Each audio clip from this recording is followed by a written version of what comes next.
결코 잊지 말아야 할 역사가 있습니다. 나라를 팔아먹은 친일 매국노의 반민족 행위, 찢기고 밟히고 쓰러지고 창살 없는 감옥을 견뎌왔던 우리의 아픈 역사. 하지만 고통스러워도 기억해야 합니다. 다시는 빼앗기지 않기 위해 기록해야 합니다. 민족문제연구소가 식민지 역사박물관을 만듭니다.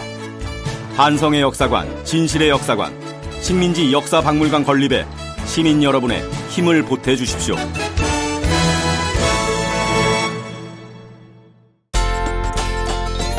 예, 여러분 안녕하십니까? 민족문제연구소가 만드는 팟캐스트 역적 시즌2 목요일 방송, 오늘 두 번째 순서인데요. 저는 민족문제연구소 기획시장 방학진입니다. 예, 여러분 반갑습니다. 이틀 후면 우리 이충무공 이순신 장군 탄생 473주년이 됩니다. 우리 아산 현충사, 대한민국 국민이라면은 대부분 아마 가보셨을 것으로 생각을 하는데요. 그 아산 현충사에서 우리 많은 시민들이 오고 가곤 하지만 그곳에서 매주 뭔가 집회를 하는 분이 계십니다. 그 집회 내용은 아산 현충사에 있는 이순신 장군 표준영정 초상화를 바꿔라 라고 하는 주장하시는 분들 오늘 두 분 모셨습니다. 예, 안녕하십니까? 안녕하세요. 오늘 두 분 모셨는데요. 먼저 자기소개 해주시겠습니까? 예, 저는 민족문제연구소 아산지회의 홍남화입니다. 반갑습니다. 저도 역시 아산지회 이덕우입니다. 반갑습니다. 네, 우리 홍남화 선생님은 민족문제연구소 아산 지회장이시기도 하죠? 네, 이번에 새로 맡게 됐습니다. 네, 그리고 이덕우 선생님은 학교에서 교편 잡고 계셨죠? 네. 영어 선생님으로. 예, 그렇습니다. 예, 오늘 영어로 하지 마시고 한국말로 해주십시오. 노력하겠습니다. 네, 예. 그 아산에 요즘에 그 현충사 이야기 하기 전에 그 아산에서 요즘 뭐 발굴을 한다고 들었는데요. 민간인 학살 유해 발굴을 하고 계시다고 하는데 그 발굴 작업도 하시다가 지금 중간에 오신 것 같은데, 예, 설명해 주시죠. 예, 저희 쪽 아산에는 그 설화산 줄기에 그 6.25 때 희생되신 분들이 좀 있었는데요. 설화산. 예, 설화산. 예. 그쪽 이제 뒤터골이라고 해서 설화산의 한 자락이고요.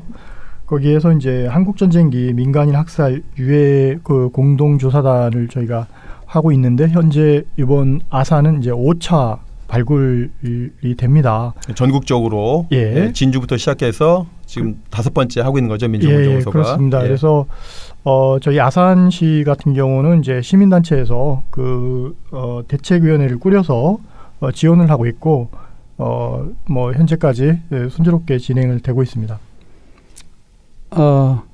특히 아산시 사례에서 이제 특이하다고 할 수 있는 것은 아산시 조례를 지정해가지고 아산시의 예산을 근거로 해서 아산시의 예산으로 발굴 작업이 진행되고 있습니다. 네네네. 잘 아시겠지만 국가 공권력이 행한 그 잘못된 것을 역시 국가 공권력이 원상 회복까지는 아니어도 반사하는 차원에서 적극적으로 관여를 하고 있다는 점에서 아주 긍정적으로 바라보고 있습니다. 그러면 그 전에 우리가 진주도 발굴해봤고 대전도 해봤고, 그죠? 그다음에 홍성, 그죠? 네. 홍성도 했고 아산 하고 있는데요. 아산 시장님이 그럼 적극적으로 이 문제에 관심을 가져주신 모양이네요. 예, 그렇습니다. 지금 이제 전임 시장님이 되셨는데 복교한 시장님을 비롯해서 아산시 의회의 뭐 안장원 의원이라든가 김영애 의원 뭐 등등이 그 조례 제정부터 현재 이런 예산까지 확보해가지고 시에서 적극적인 협조 덕에 순조롭게 진행하고 있습니다.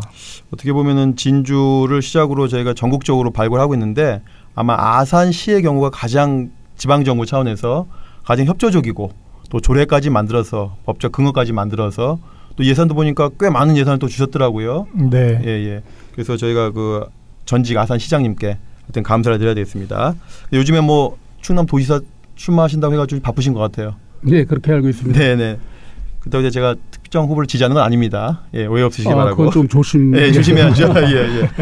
자, 오늘은 그러면 본격적으로 할 얘기가 표준영정 이야기인데, 여기 아산의 대표적인 이제 문화 유적이 바로 현충사라고 할 수 있는데, 현충사 앞에서 매주 토요일 날 민족문제연구소 회원들이 현충사에 있는 이순신 장군 표준영정 교차라라고 하는 데모를 지금 몇 년째 하고 계시다면서요? 언제부터 하고 계신 거죠? 예, 저희가 2014년 10월 26일부터 시작해가지고 14년 10월. 예, 26일. 야, 이제 4년 예, 가까이 하고 계시네요. 예, 그리고 이제 혹한기하고 혹서기를 제외하고는 네.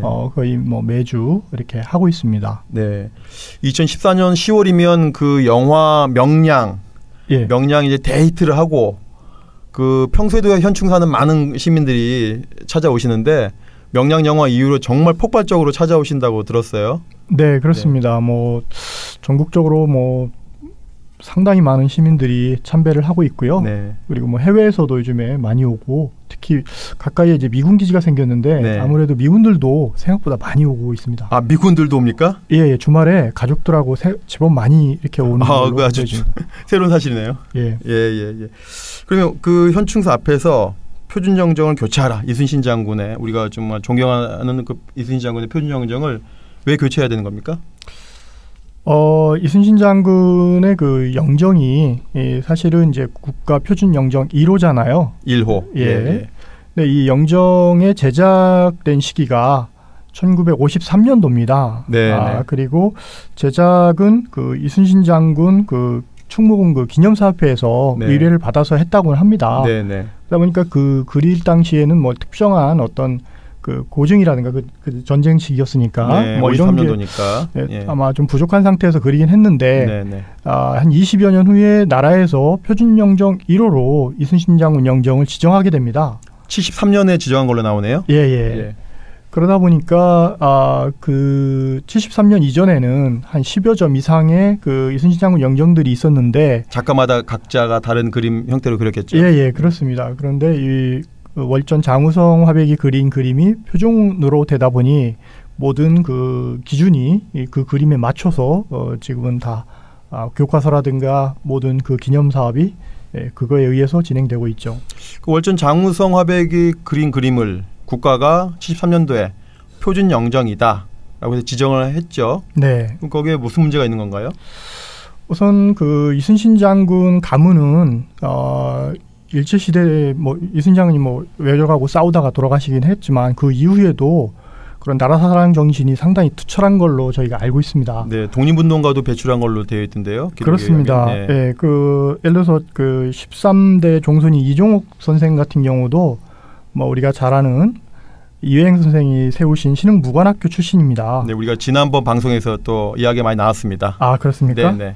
그래서 거기를 졸업하셨고 또 그 위대의 이세용 선생은 거기 교장까지도 하시거든요. 네.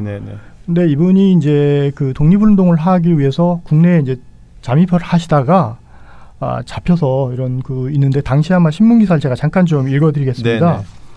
1919년 그 6월 21일자 신한민보 기사에 보면 이런 게 나옵니다. 우리 독립군 50여 명이 경성에 들어가 군자금을 모집하다가 11명이 체포되었는데 그중 한 명이 통제사 이순신의 후손 이종욱이라는 사실이 보도되고 있습니다. 이분이 당시에 이제 신의주에서 붙잡혀서 서울로 압송돼 가지고 1년여간 그 옥구를 치르고요. 그 이후에도 이분은 그 현충사 옆에 이제 백암교회라고 있는데 그 교회를 빌려서 이제 백암 강습소라든가 이런 걸 운영하고 독립운동에 헌신하다가 해방을 못 보고 41년도에 결국은 돌아가시고요. 그리고 그 이후에도 다른 또 후손들도 예를 들어서 이응렬 선생이라든가 아까 말씀드린 이세영 선생이라든가 이런 분들이 계속해서 독립투쟁을 이렇게 이어나가거든요.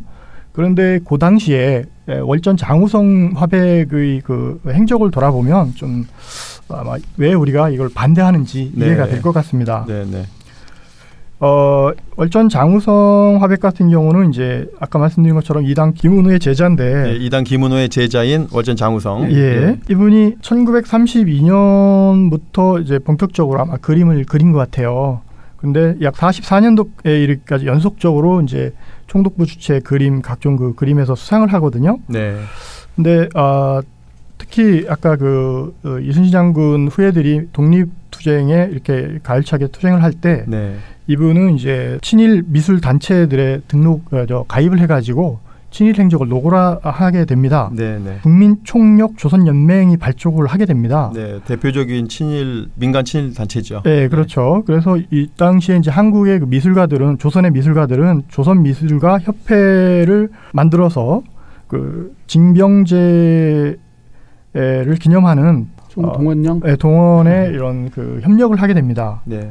그래서 각종 미술대회를 이제 개최를 하는데 이 당시에 보면은 이제 1941년에 예를 들어서 조선미술전람회에서 월전 장우성은 그 푸른 전복을 출품해서 당당히 이제 총독상을 수상하고요. 네.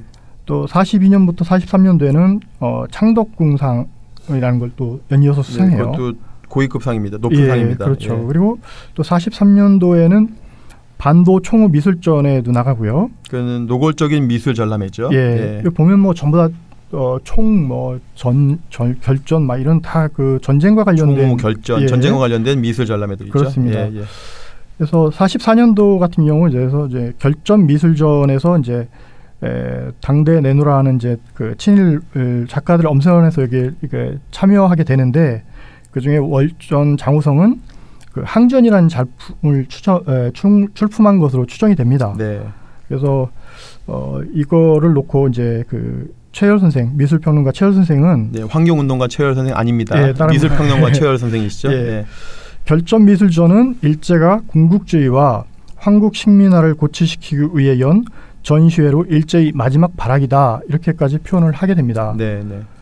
이 중점에는 그 월전 장우성이 계속 있는 거죠. 네. 쉽게 말하면은 그 일제가 패망을 앞두고 노골적으로 최후의 발악을 할 때 그 미술인들을 포함한 문화예술인들도 총동원이 됐다는 거죠. 그렇습니다. 거기에 월전 장우성은 열렬히 호응을 했고 그 결과로 또 그 상도 여러 차례 수상했다는 그런 말씀이신 거죠. 네. 같은 시대에 그 이순신 장군의 12대, 13대 후손들은 그 시기에 독립운동을 통해서 많은 고난을 받으시던 그 시기네요. 그렇습니다. 그래서 어쨌든 뭐 월전 장우성이 53년도에 그림 그릴 당시엔 뭐 그런 우리가 큰 기대는 안 하지만 나중에 이제 가족들이 우리가 이런 문제를 제기하니까 뭐라고 하냐면 일제시대 화가로 입문하기 위해서 상을 받고 활동했을 뿐이다 이렇게 그분들이 이제 변명을 합니다. 장우성의 가족들이요. 그런데 그 당시에 조선미술전람회 시상식 답사를 보면 당시 그 신문기사 역시 매일신보에 1943년 6월 16일자에 이렇게 나옵니다. 그 장우성이 직접 답사를 한 거네요. 상을 받고. 그렇습니다. 그 당시에 이제 신문기사에 동양화의 장우석 화백은 감격에 떨리는 목소리로 총후 국민예술 건설의 시임혼을 경주에 매진할 것을 굳게 맹세했다. 이렇게 나옵니다. 그 공식 기록인 거죠. 매일신보. 당시에 신문. 그런데 이분이 이제 1982년도에 그 회고록 그 화맥 인맥을 이렇게 내는데 거기에 뭐라고 변명을 했냐면 고맙다, 정진하겠다고 짤막하게 답사했을 뿐이다. 이렇게 얘기합니다. 전혀 다른데요, 기록하고? 많이 다릅니다. 그런데 이제 이게 좀 부족했던지 2003년도에 다시 이분이 화단풍상 70년을 또 냅니다. 거기엔 아예 이 변명조차도 빼버립니다. 그러니까 이분은 그런 친일 행위에 대해서 반성할 기회도 실제로 있었고 그럼에도 불구하고 부인으로 일관한다든가 아예 침묵으로 일관하는 그런 일생을 보내다가 돌아가신 거죠. 그 돌아가신 다음에 어떤 일이 있었냐면 보니까 경기도 이천, 이천에 설봉산이라고 유명하지 않습니까? 그렇죠. 설봉공원 내에 우리 도자기 축제도 많이 열리는 그 이천의 대표적인 공원인데 거기에 장우성 화백의 그 미술관이 만들어져요. 월전 미술관이. 근데 그 전에는 미술관이 어디 있었나 보니까 그 종로구 삼청동에 있었습니다. 우리 그 국무총리 공관 가는 길에 그 우리은행이 있는데 우리은행 삼청동 지점이 그분 건물인 것 같더라고요. 월전 미술관이었더라고요. 그것을 이제 팔았는지 안 팔았는지 알 수 없지만 거기 있는 것이 지금 이천으로 갔고 그것이 국내 세금으로 월전 장우성 미술관이 지금 이천에 있는데 여전히 이것은 국내 세금으로 운영되고 있습니다. 월전 미술관은. 근데 이제 돌아가실 때까지 어떻게 보면 마지막 기회가 있었는데도 불구하고 그런 반성을 하지 않고 그냥 돌아가셨네요. 월전 장우성 선생은. 그러면서 이제 그 뭐 중간중간에 이제 그런 행위들에 대해서 계속적으로 변명을 하는데 1983년도에 개간미술 보모에 한국미술의 일제 식민 잔재 청산하는 길에 대해 이제 미술계에서 친일 행위에 대한 비판을 이제 합니다. 이에 대해서 월전 장우성은 다른 화가들과 함께 같은 해 4월에 일간지에 불신과 불화를 조장하는 저희를 묻는다라는 의견 광고를 내서 이런 거를 오히려 또 규탄을 하고 합니다. 네. 그래서 이분들이 또 이제 일제 잔재가 현실적으로 존재하는가를 일반에게 묻고 싶다며 이런 친위 행위를 부정하기까지 합니다. 예, 적극적으로 부인을 했군요. 예, 예. 그러면 이제 월전 장우성 화백이 그럼 이순신 장군 표준 영정만 그렸나요? 다른 분들 표준 영정 그린 건 없나요? 제가 알기로는 이제 그 다산 정약용 선생, 네. 강감찬 장군, 네. 김유신 장군, 그리고 포은 정몽주 선생, 네. 매헌 윤봉길 의사. 아, 윤봉길. 야, 예, 정말 굉장히 다양한 분들의 네. 표준 영정을 직접 그린 걸로 되어 있는데 네네. 특히나 좀 배신감을 느끼는 것은 매헌 윤봉길 의사라든지 네. 이미 우리가 이제 여태까지 얘기해온 이순신 장군, 네. 특히 일본과 관련돼서 예. 반드시 기억해야 될 분들을 친일의 혼으로 그렸다는 것, 이런 것이 네. 정말 더욱 이 배반감을 느끼게 합니다. 이순신 장군은 물론이고 우리 그 윤봉길 의사, 그렇죠. 그 역시 항일의 우리 상징적인 예. 인물이고 충남 예산에 그분의 영정도 월전 장우성이 예. 그렸군요. 어떻게 보면 그런 거 그리라고 그 의뢰가 오면 조금 양심의 가책을 느낀다면 약간 고사해야 되지 않을까요? 그건 당연하다고 생각하는데 네. 특히나 이순신 장군 같은 경우에 만약에 자기한테 의뢰가 왔다 그러면 네네. 적어도 이순신 장군에 대한 자료를 네. 좀 열심히 조사해서 그분의 모습이 어땠는지라든지 최소한의 네. 양심이 있다면 예. 화가로서 작가로서 예. 그런 노력도 하지 않은 것으로 저는 생각을 하고 있어요. 물론 이제 우리가 좀 더 이야기를 해보면 어떤 과정을 거쳐서 그런 것도 그 표준 영정이 제작되는지는 알겠지만 네. 그런 것들은 정말 기본적으로 화가 혹은 작가로서의 그 양심 이런 부분에 우리가 회의를 갖게 하는 부분이 아닌가 생각을 합니다. 그러면은 선생님 말씀 듣고 보니까 아산에서만 아산 시민들이 이렇게 운동을 할 것이 아니라 예산에서도 그죠? 네. 윤봉길 그 표준 영정 그린 분이 장우성이라고 하니까 예산 시민들도 똑같이 반대 운동을 좀 해야 될 텐데 예산에서는 어떻게 그런 운동이나 움직임이 좀 있는가요? 아직은 제가 그런 것을 전해 듣지는 못했고 네. 계제에 말씀드리자면 사실은 이순신 장군의 표준 영정에 대해서도 사실 여수에도 이순신 장군 사당이 있는 걸로 알고 있어요. 있죠. 예. 그리고 통영에도 있는 걸로 알고 네, 있는데 네. 지금 유독 뭐 용감해서 그런지 모르지만 네. 아니면 굉장히 투쟁력이 높아서 그런지 모르지만 아산 지역에서는 지금 표준 영정 교체 작업 그런 게 선전 작업이 이루어지고 있단 말이죠. 네. 그런데 그런 것들이 자연스레 예. 여수라든지 통영이라든지 그 이외에 예. 이순신 장군을 사당으로 즉 표준 영정을 모시고 있는 지역에서도 예. 자연스레 확대가 되어야 하지 않을까. 저는 그런 예. 생각을 가지고 있습니다. 표준 영정 제도라고 하는 게 장우성이 그린 그림을 가지고 다 하게 돼 있으니까 예. 각각에 있는 것이 아니라 장우성의 그림만 가지고 그것만 표준으로 정한 것이기 때문에 네, 그렇겠죠. 여수라든지 통영에도 네. 똑같이 물론 복사본이겠지만 그렇죠. 예. 아마 장우성의 원본은 그림 아산 현충사에 있을 텐데 예, 복사본이라 하더라도 결국 그것이 장우성의 그림이니까. 작품이라는 예. 것은 똑같을 테니까 예. 같이 좀 힘을 모아줬으면 하는 생각을 가지고 예, 있습니다. 일단은 아산을 시작으로 해서 이제 통영과 네, 여수 시민들의 그렇죠. 그 분발, 그다음에 윤봉길 선생의 그 사당 보니까 충의사인데요. 예. 충의사에도 월전 장우성이 그린 윤봉길의 표준형이 있기 때문에 또 예산 시민들도 이렇게 분발을 또 다 같이 해야 된다고 봅니다. 정말 할 곳이 한두 군데가 아니네요. 예, 그러네요. 예, 아산만의 문제가 아니네요. 예. 예, 문제제기를 했을 뿐이지. 그 월전 장우성이 이제 그 대표적으로 이 표준형을 그린 분이긴 한데 아까 잠깐 언급하셨는데 김은호 네. 월전의 스승이죠. 이당 김은호나 그 김기창, 예, 예, 운보 김기창, 화백도 이런 표준영정을 그린 것이 있네요. 그렇습니다. 이당 김은호 같은 경우는 이제 그 가장 그 화가들 중에서는 뭐 거의 이분 세 분 중에서는 가장 그 우위대신데요. 이분이 이제 율곡 이이라든가 그 어머니이신 신사임당을 그렸는데 네. 뭐 예를 들어서 그런 논란이 있죠. 신사임당 같은 경우는 혹시 자기 부인 얼굴이 아닌가라는 그런 논란도 있었고요. 예, 이당 김은호의 부인이 예. 모델이다 예, 이런 예. 문제제가 좀 있죠. 그렇죠. 그리고 운보 김기창 같은 경우도 역시 뭐 이제 을지문덕이라든가 세종대왕 또 뭐 조헌 이런 여러분들을 그렸는데 특히 세종대왕 역시도 이제 그 운보 김기창의 젊은 시절의 얼굴과 우리가 사진으로 봐도 많이 닮았습니다. 그래서 그거는 그 문제를 최초로 제기한 분은 지금 서울대학교 미술대학의 김민수 교수가 최초로 제기했고 저도 그 강의를 들었는데 여러 차례 그 사진을 비교해서 이렇게 보여주는데 똑같더라고요. 네, 그렇습니다. 예. 그런 점에서 제가 이제 그 표준영정 교체 서명 작업을 할 때 사실 그대로 이제 그 자리에 서 있고 플래카드를 이렇게 보여주는 것으로 이제 만족을 할 수가 없잖아요. 네. 가끔 제가 외치는 것이 있습니다. 네. 그 뭐 장우성 친일파가 친일의 영혼으로 이순신 장군의 얼굴에 친일을 덧칠했다. 이렇게 이제 좀 소리를 높이면 네. 아무래도 그냥 지나가던 사람들도 고개를 돌리고 네. 그렇게 하는 경우를 많이 봤습니다. 특히나 저는 이제 가족 단위로 오기 때문에 아이들에게 어떻게 역사의식을 가지도록 하는데 어떤 방법을 좀 강구해야 하지 않을까 하는 그런 생각을 많이 했어요. 네. 그래서 제가 이제 나름대로 시도한 방법은 네. 가족 단위로 왔을 때 특히 아이들부터 먼저 서명을 하도록 하고 네. 그리고 기념으로 이제 뭐 엄마나 아빠가 그 사진을 찍는 것 이런 것들도 아이들이 자연스레 어떤 사회적인 문제에 대해서 관심을 가지게 되고 이런 것이 이렇게 고쳐나가면 자기가 이제 중심이 되어서 고쳐나갈 수 있구나, 중심이 될 수 있구나 이런 어떤 자부심을 갖게 하는 좋은 기회가 아닐까 그런 생각도 해봤어요. 역시 우리 이두구 선생님은 교직에 계셔서 약간 학생들을 대상으로 하는 직업의식인데 지금 직업병이 같습니다. 뭔가 타겟을 학생으로 하시는 것 같네요. 예.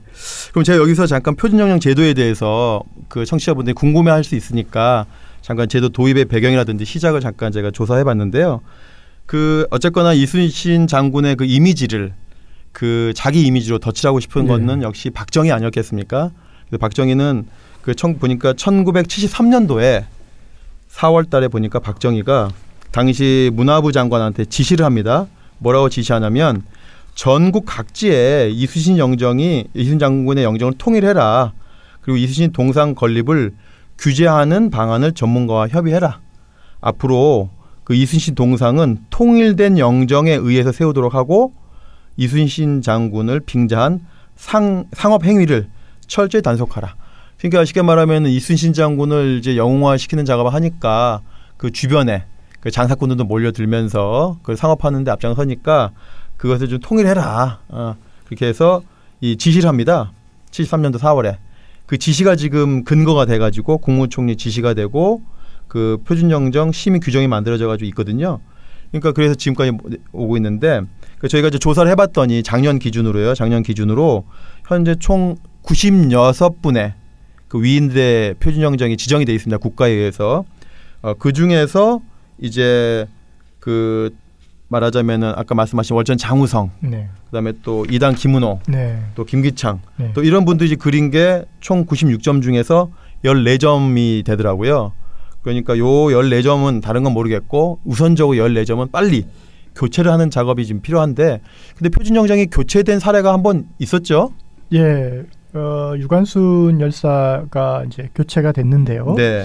그분은 이제 그 당초 우리가 이제 영정을 보면 상당히 좀 흉하게 그려져 있다고 하나하나 이렇게 뜯어보면 보입니다. 네. 그래서 이제 사진도 있고 해서 그 사진을 토대로 해서 새로 교체한 그 계기가 있었죠. 네, 이것도 역시 월전 장우성이 그린 그림이더라고요. 그렇죠. 최초에는 월전 장우성이 그렸는데 그 그림을 보면 특히 손 같은 데는 거의 사람의 손이 아니라 괴물의 손을 그려놓은 정도입니다. 예, 그리고 몸집도 되게 과장돼 있어 큰데 그것을 이제 그 전문가들은 이렇게 추측을 하더라고요. 그 사진이 유관순 열사의 사진 중에 가장 대표적인 게 서대문 형무소에서 고문 받고 얼굴이 붓고 하는 그런 사진이거든요. 그걸 바탕으로 그리다 보니까 몸집도 커지게 되고 손도 부은 손으로 만들어져서 정말 사진이 있음에도 불구하고 전혀 다르게 이렇게 그려졌던 거죠. 흉하게.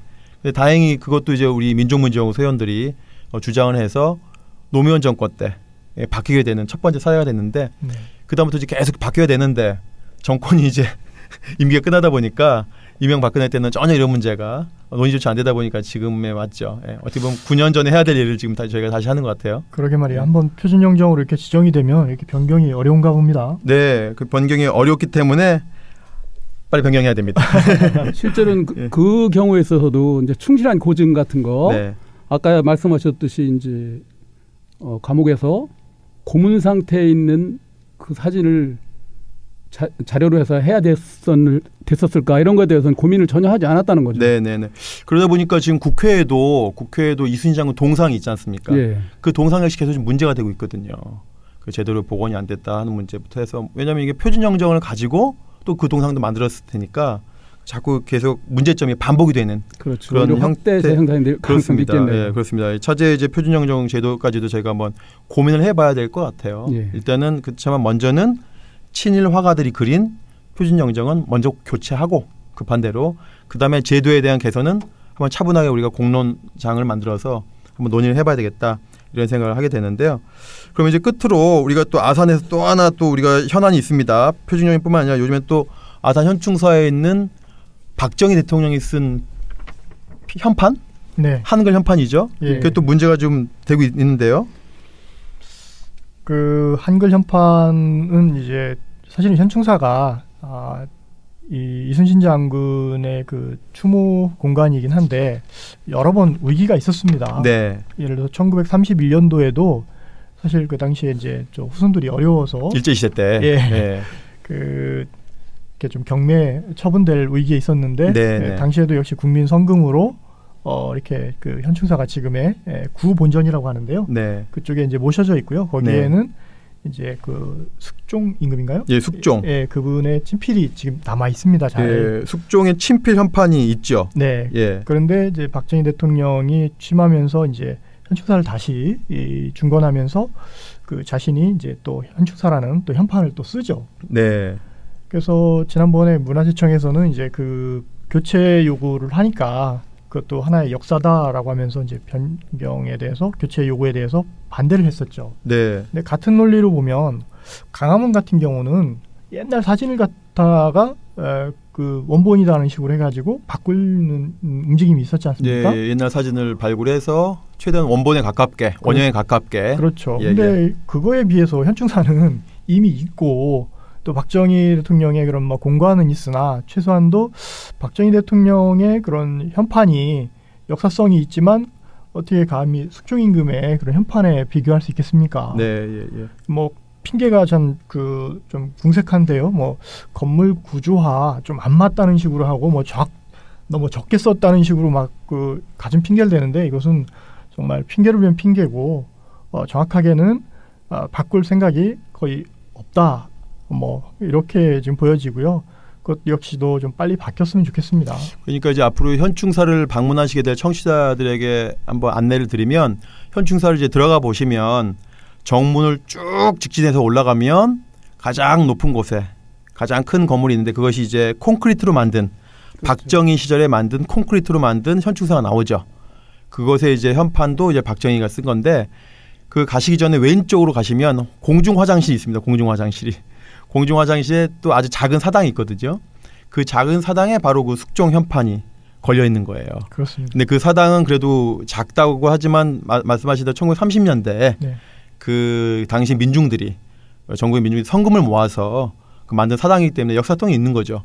거기에다가 1907년에 숙종이 직접 써서 하사한 현판이 있기 때문에 오히려 그것이 더 역사성이 있지 않냐라고 이제 우리들은 주장하는데 이제 문화재청은 그 결정을 그렇게 안 내리고 그냥 박정희의 것을 그대로 놔두는 것으로 했는데 그 결정한 날짜가 2월 21일이었습니다. 네. 근데 그 다음 날 우리가 또 아산에 설화산에서 그 민간인 학살 희생자 유해 발굴하는 그 날이 저희 2월 22일이었잖아요. 네, 개토제였죠. 그 개토제 준비하면서 전날 전전날 다 우리 아산 우리 지부 회원들이 바빴어요. 바빴는데 이런 뉴스가 나와서 정말 힘이 빠졌습니다. 그렇죠? 예. 정말 역사적폐 청산을 그 특정한 정권만 하는 것이 아니라 특정한 또 시민단체만 하는 것이 아니라 정말 우리 관료들도 뜻있는 관료들도 또 문화재청은 해당 부서인데 같이 나서줘야 되는데 문화재청이 이렇게 엇박자를 내버려가지고 정말 우리 2014년부터 노력하신 분들인데 정말 힘이 많이 빠졌죠 그때. 그러니까 역사적폐가 어느 순간 뭐 이렇게 그 한꺼번에 쫙 바뀌리라 생각은 하진 않습니다. 다만 그 문화재청을 비롯한 이 실무선의 그 공무원들이 그 실제적으로 그런 문제점에 대해서 각성하고 그리고 왜 바뀌어야 되는지 충분히 이해하고 좀 협조를 해줬으면 좋겠습니다. 그리고 필요하다면 그런 그 현판이 뭐 너 작아서 그 이렇게 한다면 그 기존의 숙종 임금의 그 현판을 기존의 그 본전 신본전에 맞게 크게 확대해서 쓸 수도 있을 것입니다. 네.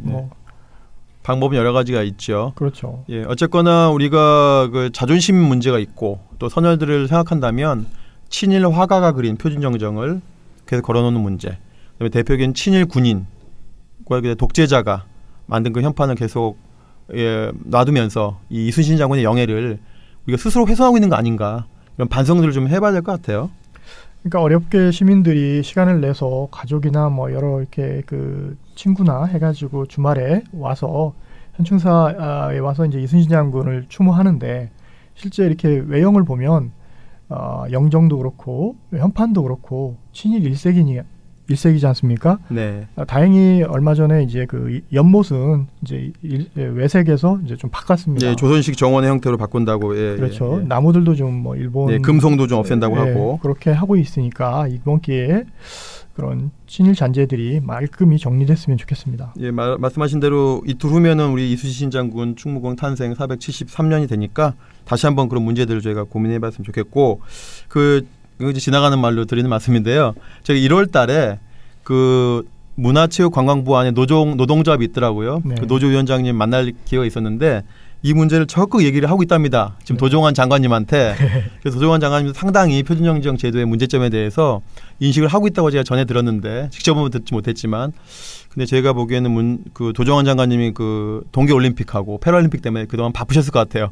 이제 좀 올림픽 끝났으니까 이제 표준정지형 제도에 대해서 좀 장관님이 관심을 좀 많이 가져야 되지 않을까. 이 자리에 비해서 좀 요청을 드리고요. 앞으로 끝으로 이제 계획을 좀 말씀해 주시고 오늘 인사를 나눠야 되겠습니다. 발굴을 좀 원만하게 잘 끝내고 그리고 그 발굴은 언제까지 지금 해야 되는 건가요? 좀 유해가 생각보다 많이 나오고 있다고 지금 그래요? 예, 당초에는 원래 그 2월 말까지 하려고 했다가 계속 유해가 나오고 지금 한 90여 분이 수습이 됐는데요. 지금 저희가 예상치 못한 곳에서도 막 그 유해가 두서없이 막 나와가지고 지금 2달이 넘고 있는데 그래서 지금 그렇다고 중간에 또 접을 수도 없고 그렇죠. 그래가지고 일정을 좀 말씀드리긴 좀 뭐하나 하여튼 그 재속을 잘 마무리하고요. 네. 우리 그 생활 속에 파고들어 있는 우리가 잘 인식하지 못한 친일의 그런 잔재들을 하나하나 그 해결할 수 있도록 그 교육이라든가 이런 홍보 사업을 향후에도 계속 이어나갈 계획입니다. 네, 감사합니다. 우리 이두근 선생님도 한 말씀 해주시죠. 발굴 현장에 가보면 참 놀라운 일은 한 99 정도를 발굴을 한 걸로 알고 있는데 80% 이상이 부녀자와 아이라는 것을 보고 정말 경악을 금치 못하는데요. 이런 그 역사적인 비극 이런 것들 우리가 지금 역사 적폐 이런 얘기를 하는데 이런 것들에 대해서 이제 그동안 그것들을 해결한 주체들이 모호했는데 이제 책임 있는 정부라든지 아니면 민간단체 함께 해결을 해야 된다고 생각을 하고 표준정책이 교체되는 날까지 민족문제연구소 회원들과 함께 서명 작업을 계속 해나갈 생각입니다. 네, 아주 신납니다. 그런 날은. 네, 감사합니다. 이틀 후면은 이충무공 탄생 473주년이 됩니다. 우리 친일 군인 박정희와 그 친일 화가인 월전 장우성에게 갇혀있는 이순신 장군과 그 정신을 우리가 하루빨리 해방시켜 드려야 되겠습니다. 예, 오늘 그 민족문제연구소가 만든 팟캐스트 역적 시즌2 목요일 방송 여기서 마치겠습니다. 고맙습니다. 감사합니다. 감사합니다.